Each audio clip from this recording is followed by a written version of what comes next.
La Guerra de Secesión. La Guerra de Secesión es una guerra librada que tiene lugar entre los años 1861 y 1865.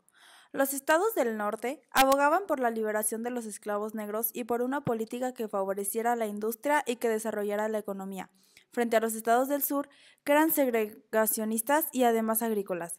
Aunque muchos califican esta guerra como una lucha en favor o no de la esclavitud, lo cierto es que gran parte de la contienda se desarrolló por un enfrentamiento entre cómo debía de ser la economía del país. Si bien el norte defendía una economía proteccionista, en el sur se defendía un librecambismo, no intervención estatal en el comercio internacional. La llegada a la presidencia en 1861 de Abraham Lincoln no hizo más que aumentar la oposición que había entre el norte y el sur.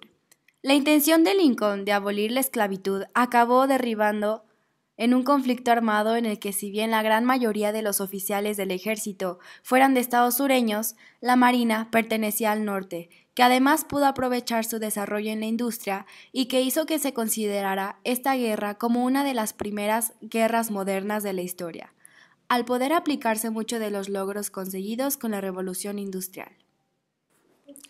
El ferrocarril fue un elemento clave para el desarrollo del conflicto, ya que se utilizó para el traslado de las tropas, traslado de armas como cañones, fusiles, etc.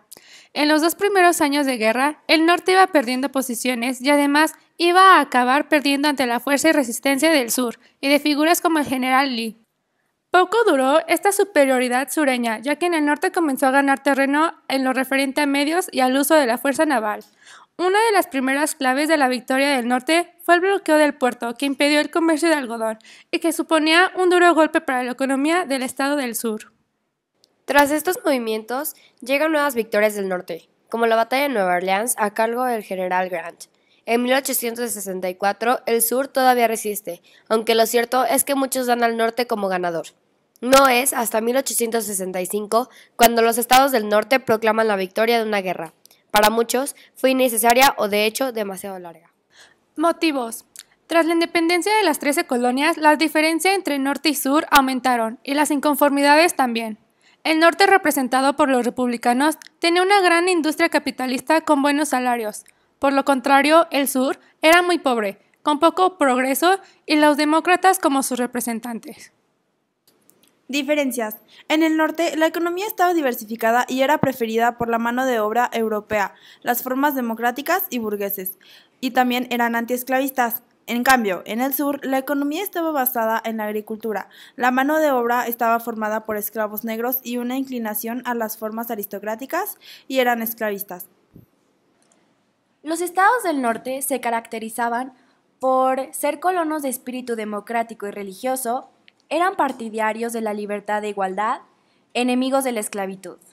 Los del sur, los esclavos negros traídos de África trabajaban las tierras, la esclavitud se convirtió en un problema nacional y los americanos se dividieron en esclavistas o abolicionistas.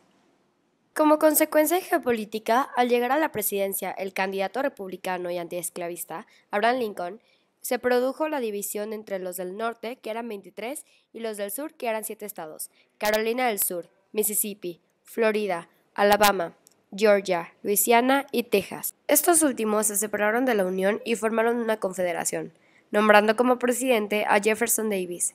Abraham Lincoln no estaba dispuesto a permitir la separación, la declaró ilegal y el sur debió sufrir bloqueo de suministros para desembocar a una guerra armada que se extendió por 4 años. Causas.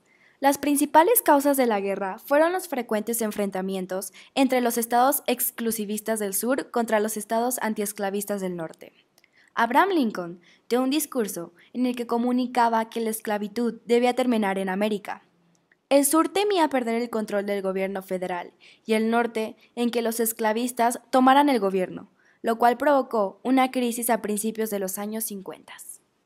Se llevaron a cabo contratos de igualdad como los de Missouri y el de 1850 para mantener un equilibrio entre los estados esclavistas y los no esclavistas, pero fue anulado, ya que los del norte estaban siendo mayormente recompensados económicamente. En conclusión, nos dimos cuenta de que el estado en el que se encontraba el mundo a finales del siglo XIX... En lo político, las elecciones las ganó Abraham Lincoln, que era antiesclavista. El principal conflicto que se ocasionó entre las colonias era que había inconformidades por parte de las colonias del norte, ya que estaban en contra de la esclavitud que se practicaba en las colonias del sur. Las condiciones económicas no eran las mejores, ya que la sociedad estaba muy dividida y había quienes tenían mucho, mientras que otros vivían en condiciones no muy favorables. En este caso, se puede decir que los obreros eran los más afectados, ya que eran los que más horas laborales y cargas pesadas de trabajo tenían, los más explotados y los que peor salario tenían. Les iba mal económicamente. La sociedad estaba muy marcada por las clases sociales, ya que estaba la clase de los obreros, industriales, ascendidos y esclavos. La clase de los obreros era la que más sufría, ya que era la más explotada y la que menos beneficios tenía. Los esclavos a veces sufrían, pero también eran felices. Vivían en mejores condiciones que los obreros, ya que los ascendidos, que eran sus dueños, les brindaban vestimenta, comida y refugio. Pero por otro lado, había mucha discriminación hacia los esclavos.